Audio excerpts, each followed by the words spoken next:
selesai sampai tamat, itu nanti para murid ini kalau ingin lulus dari perguruan, mereka akan diuji oleh inya. Kalau kita menyebutnya inya, itu adalah semacam harimau yang datang menyerang, tetapi dia bukan memangsa, tapi adalah untuk mengetes atau mencoba apakah murid ini sudah bisa menguasai jurus-jurus harimau.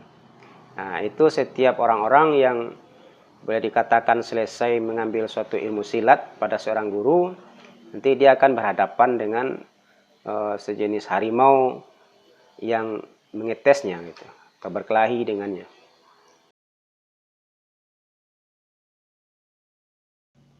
Dahulu belajar silat ini memang tersembunyi dan dilakukan pada larut malam jam 11 ke atas.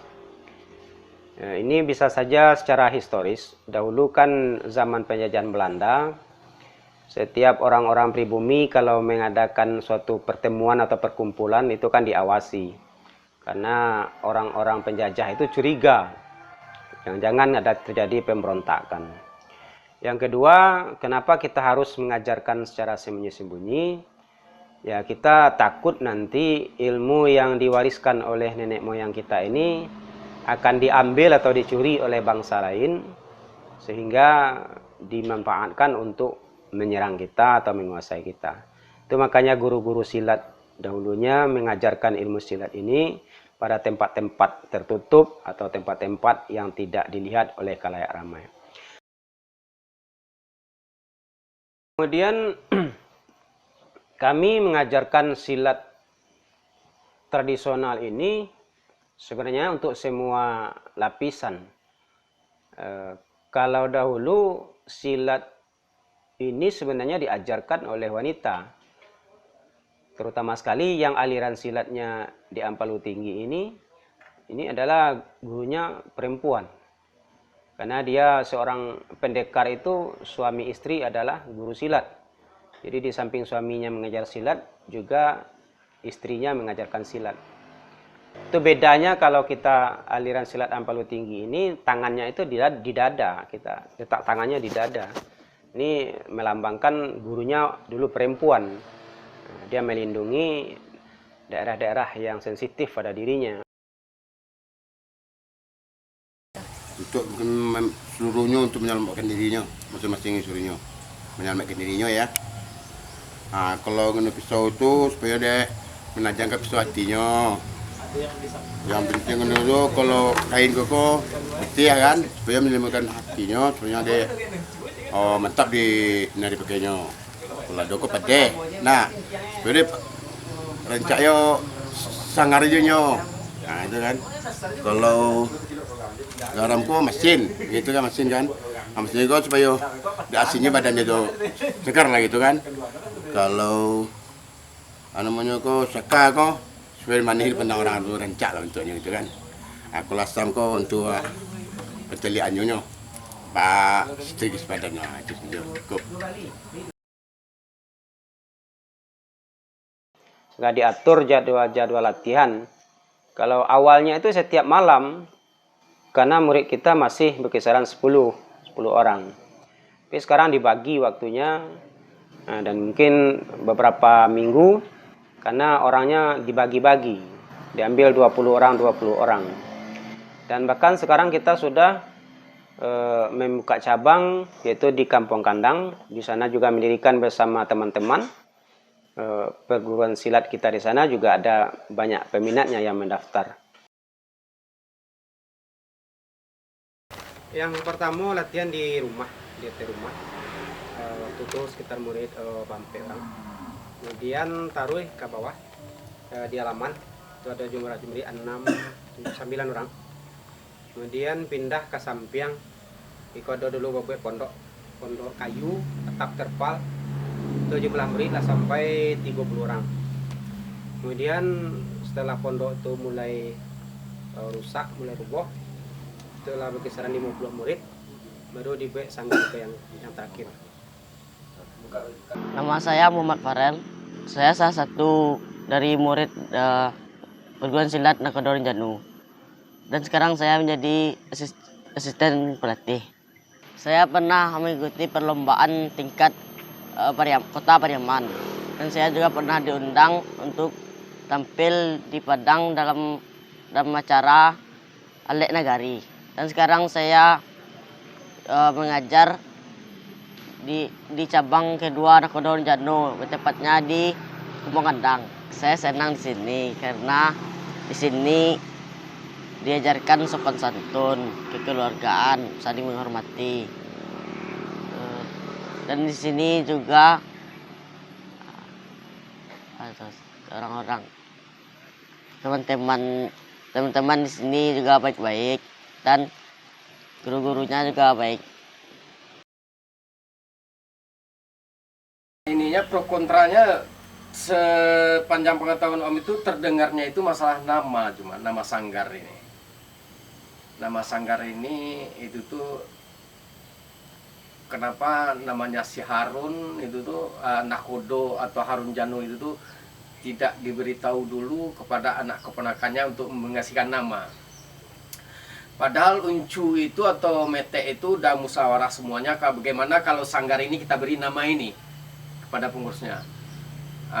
Dan kita sepakat semua pengurus itu tuh mengasih nama itu karena ini adalah nama pelatih pencak silat atau tetua-tetua kita yang ada di daerah 7 Koto itu dulunya, jadi mengagungkan namanya.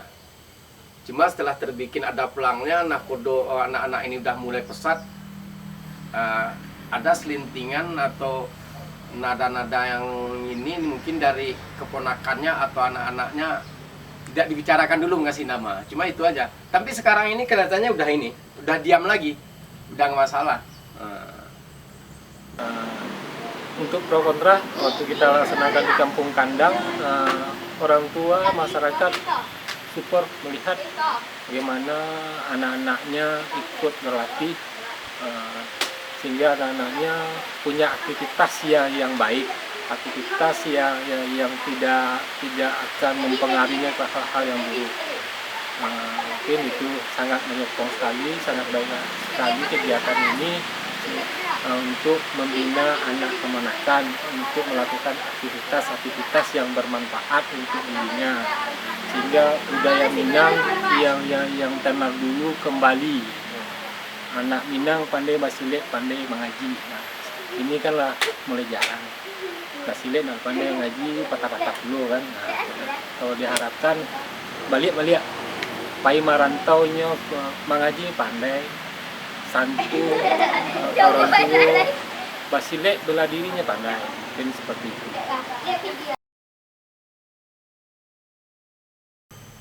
Jadi untuk menyelesaikan apa masalah itu ada yang pro dan kontra itu tuh orang tua sini lah. Seperti perangkat sini atau datuk-datuk sini yang akan menyelesaikan itu. Sepanjang ini saya Om dengar itu tuh nggak begitu berarti lah riak-riak yang kayak gitu tuh. Jadi kayaknya udah diam begitu aja. Yang penyelesaiannya itu mungkin Om nggak ikut dalam penyelesaiannya Om nggak ikut. Yang menyelesaikan itu dah orang-orang tua sini karena Om di sini nggak berkonten masalah itu tuh.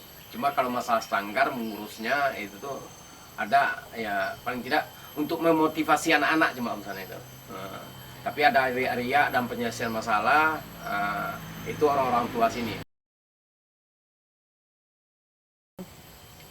Dampak dan perubahannya sebelum dan berdirinya sanggar ini remaja-remaja ini kelihatannya anak-anak ini sangat kompak kelihatannya. Di samping itu tuh mentalnya agak terbina, nampaknya itu lebih jauh terbina daripada yang dulu. Tadinya cuma dia main sendiri-sendiri aja, nggak peduli dengan teman. Sekarang ini agak kompak sekali.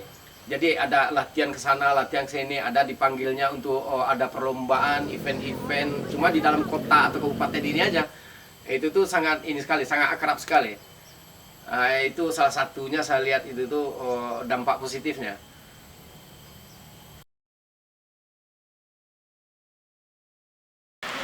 Untuk latihan yang terpandu oleh ahlinya itu tidak khawatir gitu. Yang kita khawatirkan dia main latihan dengan sesamanya yang tidak ada ahli yang akan memandunya.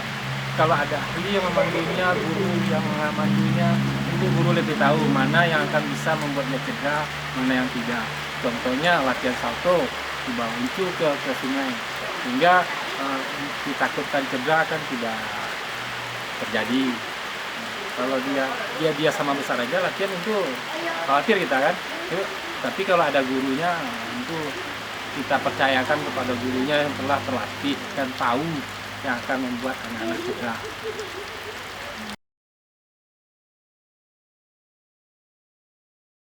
Nama saya Ridho Rahmat Effendi, kelas 2 SMP. Saya murid dari Sanggar Nakodo Renjano. Saya latihan di sini sudah 6 bulan. Saya asisten pelatih dari Sanggar Nakodo Renjano. Orang tua saya sangat mendukung latihan di sini. Dan saya pernah dapat prestasi perlombaan tingkat kabupaten kota, yaitu di Santok. Dapat nomor 1.